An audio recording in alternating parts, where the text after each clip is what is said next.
یو نظم دی مشرانو اجازه وي نظم وایم د نظم عنوان دی اوده پښتون نظم داسې دی چې شاعران بوزي چې ډمان بوزي نو زرګونه پې د پاسه شیندي چې ډمان بوزي نو زرګونه پې د پاسه شیندي چې شاعران بوزي واپس یې خالی لاس را لیږي دې ته د خپل قام د بېواکه مینې څه نوم ورکړم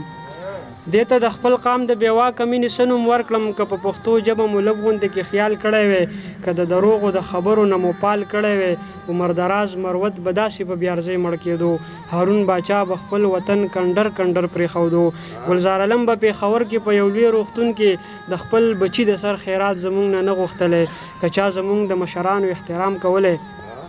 که چا زموږ د مشرانو احترام کولی اشرف غمګین به د ګیلو بالښت له حد ته نه وړو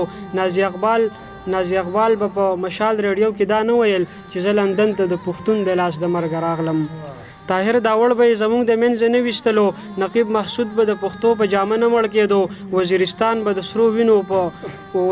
به د سرو وینو په رنګ نه و ککړ افغانستان به د یو چا د لاسه نه و تاله د پښتون وینه به په هر ځای کې ارزانه نه وه پښتنه پیغله به اوس چېرته بېجانانه نه وه دوی د پښتو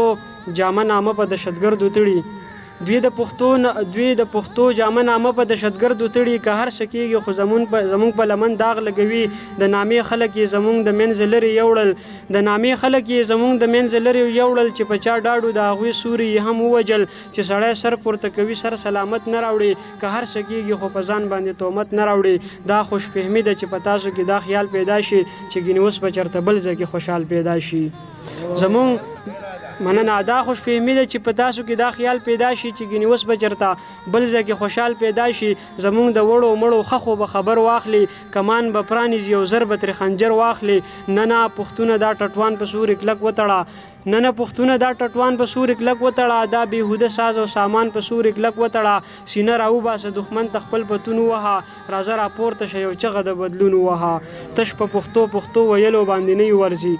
تش په پښتو ویلو باندې نه ورځي که ټوپک غواړي که کوتک او که کتاب غواړي دا خاوره امن غواړي دا سور انقلاب غواړي دغسې لوړ مثال په یو لوري دې هم نه لرم دغه شان لوړ مثال په یو لوري دې هم نه لرم زما زلمیه د شاباس توري دې هم نه لرم ته خو د تو د نغري خوا کې په لاهور الوی شوې ستا په غوږونو کې د ستر خوشحال نامه شڼېده ستا په رګونو کې غیرت د ابدالي ګرځېدو تا ته نغمې د هلاکو او چنګیز خان غږېدې راځه راپاسه دا دنیا په ځان صدا کا اذان کې جرت د محمد بن قاسم پیدا کا یو نفس بل نفس بل بواخلې دنیا اوس تا ته سترګې نیسي چې بدل بواخلې تاجه اوده قام ته د ویښې زیری مه ورکوه ستا نصیحت او تا وکړو بس قلاره کېنه زما د نظم خلاصه بس دغه یو شعر دی بس ګران اباسین صاحب سره سوخته دا وینا کړې چې د خدای دپاره پښتنو ځانونه وپېژنئ ستاسو دپاره خو به ځان له پیغمبر نه راځي ډېره مننه